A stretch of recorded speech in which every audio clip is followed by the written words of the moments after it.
कि उनकी पेंशन सुनिश्चित हो गई तो ऐसे ही हो गई, ऐसा नहीं है। उसमें भी हमारे विजनरी लीडर्स ने कई प्रकार के संघर्ष किए कि आज उनकी पेंशन सुनिश्चित है, उनको निश्चितता है कि रिटायरमेंट के बाद में उनको गवर्नमेंट का पेंशन मिलेगा। पर चिंता की लकीरें किनके सिर पे है? चिंता की लकीरें उनके सिर पे है जो बीएसएनएल में रिक्रूट हुए हैं।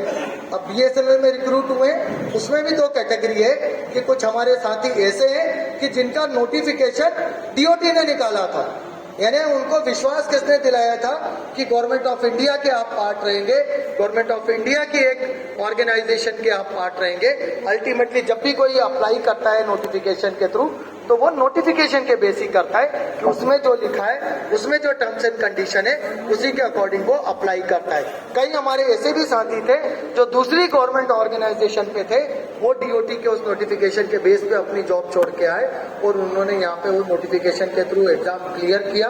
कुछ का ट्रेनिंग भी डीओटी के दौर में हुआ, कुछ का ट्रेनिंग बीएसएनएल पर गया, ट्रांजिशन हो रहा था, बीएसएनएल के दौर में हुआ और फाइनली सभी का जो अपॉइंटमेंट दिया गया, फाइनली ज्वाइनिंग जो सबने दिया वो बीएसएनएल में दिया। तो शुरू से एक डिमांड था कि जब नोटिफिकेशन डीओटी का है, वैकेंसी डीओटी की है, आरआर डीओटी के समय का चल रहा है, तो उनको जो पेंशनरी बेनिफिट है वो भी डीओटी के एप्लीकेबल होना चाहिए।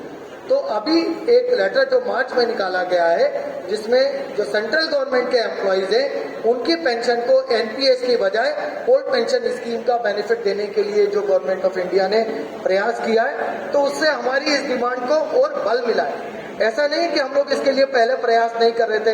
हमारे पंजाब के कई जागरूक साथी हैं, तमिलनाडु के, महाराष्ट्र के कई ऐसे सर्कल के साथी है जो ऑलरेडी कोर्ट में ऑलरेडी हैं और वहां से भी हम लोगों को कुछ पॉजिटिव चीजें मिलने की उम्मीद है।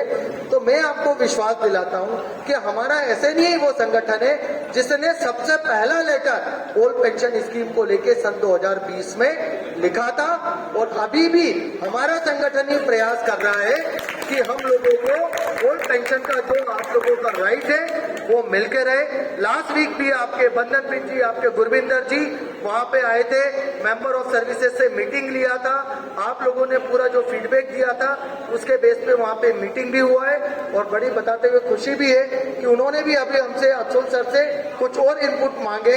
इट मीन्स कि उस पर कुछ काम चल रहा है। तो किसी भी ऑप्शन से, चाहे वो हमारे लीगल ऑप्शन से, चाहे कभी भविष्य में ऐसे नहीं है को अगर कोई लीगल ऑप्शन एक्सप्लोर करना पड़े, चाहे आप लोगों का जो एडमिनिस्ट्रेटिव लेवल पे, चाहे पॉलिटिकल लेवल से, किसी भी ऑप्शन को एक्सप्लोर करके कहीं पे भी हमको अगर प्रयास करना पड़े, ओल्ड पेंशन स्कीम का जो आपका राइट है, हमारा राइट है, उसमें सीएचक्यू में 3 मेंबर प्रभावित है।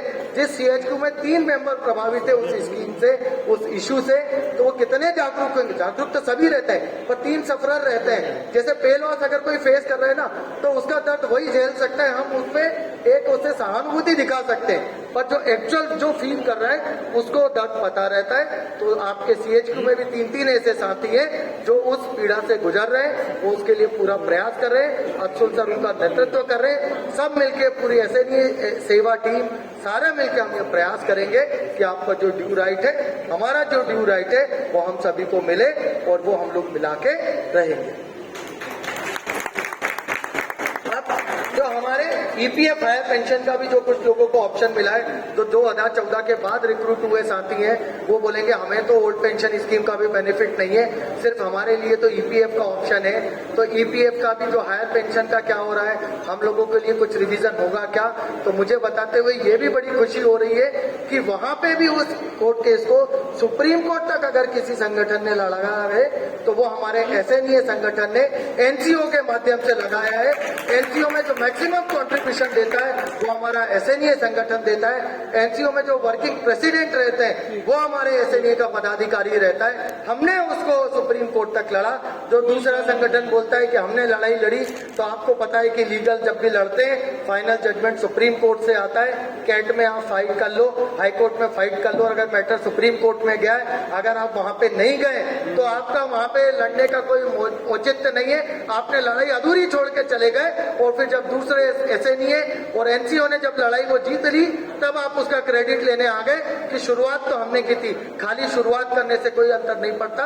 आप जब तक लक्ष्य को पा नहीं ले तब तक जो लड़ाई लड़ता है वही बाजीगर कहलाता है। और ऐसे नहीं है मैं वो बाजीगरी है, ऐसे नहीं के लीडर्स में, मेंबर्स में वो बाजीगरी है कि कोई भी अगर इशू रहेगा तो उसको अंजाम तक पहुंचाते हमारा संगठन ही है। तो मेरा पुनः इस मंच के माध्यम से आप लोगों से ये विनम्र अनुरोध है कि जो हमारे साथी लीडर्स ने अभी तक आपको सारी चीजें बताई है, अफसुल सर अभी आपको जो बारीक से बारीक सारी चीजें इसमें आपको समझाएंगे। आप लोगों को ईच वन रीच वन का अभी नहीं तो कभी नहीं, क्योंकि वाकई ये बड़ी कुशल स्थिति है कि अगर हम लोग पिछले 3 साल में जो बुरा दौर देखा है उससे सबक लेके अभी भी नहीं सीखते हैं, अभी भी अगर कुछ साथी उस दिन छुट्टी पे चले जाते हैं तो वो आपका 3 साल नहीं, अब तो कल एक जो आया है लेटर उसका अकॉर्डिंग आपका अगले 4 साल का सारे एग्जीक्यूटिव का भविष्य तय करेगा।